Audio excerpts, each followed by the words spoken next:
We're continuing with 3 minutes of Tehillim. We are up to Perek, Kuf, Lamed, Hey, Psalm 135. Hallelu, Hallelu Hashem, Hashem, Hallelu Avdi Hashem.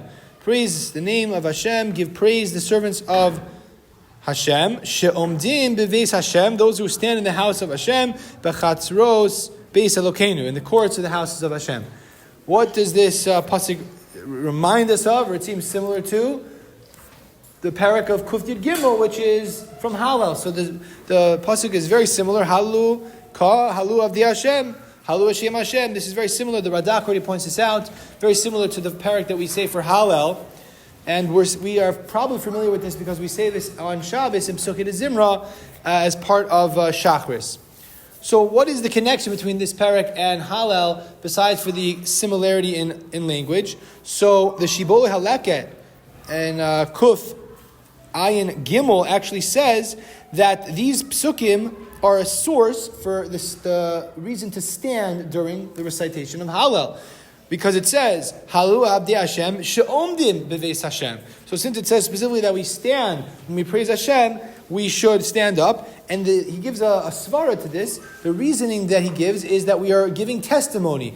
So one of the reasons that Friday night, people stand when they say Vayechulu, and sometimes even people will ask if they missed it in davening, they'll ask someone to say it along with them.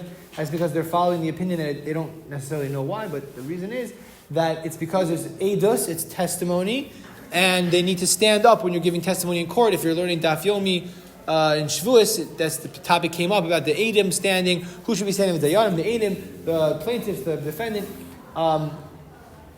I'm not sure how far this goes. Like if I ask my father to say it with me, well, we're related, so you can't say Vaychulu. I'm not sure how far it goes. It's nighttime. You can't administer witness testimony during the nighttime. But either way, standing and testimony go together. What testimony are we giving when we say Hallel or when we praise Hashem? What is this?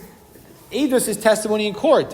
What does it mean? We're praising God with Eidos? What does this mean? So I probably quoted this before, but it's one of my favorite new finds in the Rav Hirsch Siddur. His commentary on the Siddur in the section of Hallel, he writes something beautiful. He writes that originally the reading of Hallel was intended only for days commemorating major instances of miraculous deliverances in our history, namely Pesach, Shavuos, Sukkot, Chanukah, Purim, etc. But then he writes, as time went on, however, even the mere survival of the people of Israel in exile came to be considered one single constant miracle of divine deliverance. And then he explains that that's why we say it on Rosh Chodesh.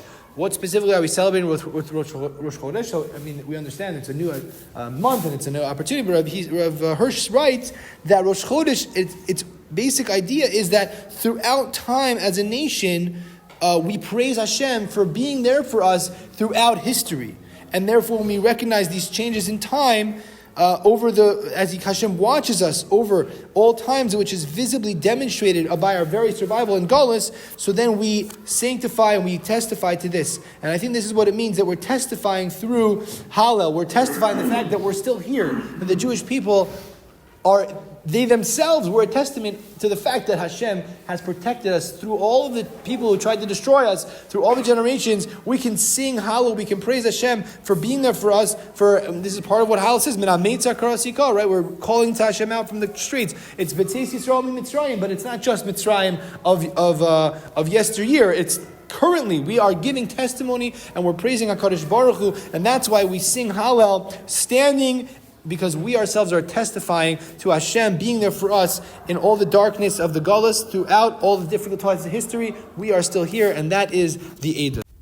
And just to finish with one final quote from Rav Hirsch in this piece on Hallel, on Rosh Chodesh, he writes, like the moon, Yisrael too shall never be lost, even when it walks in utter darkness.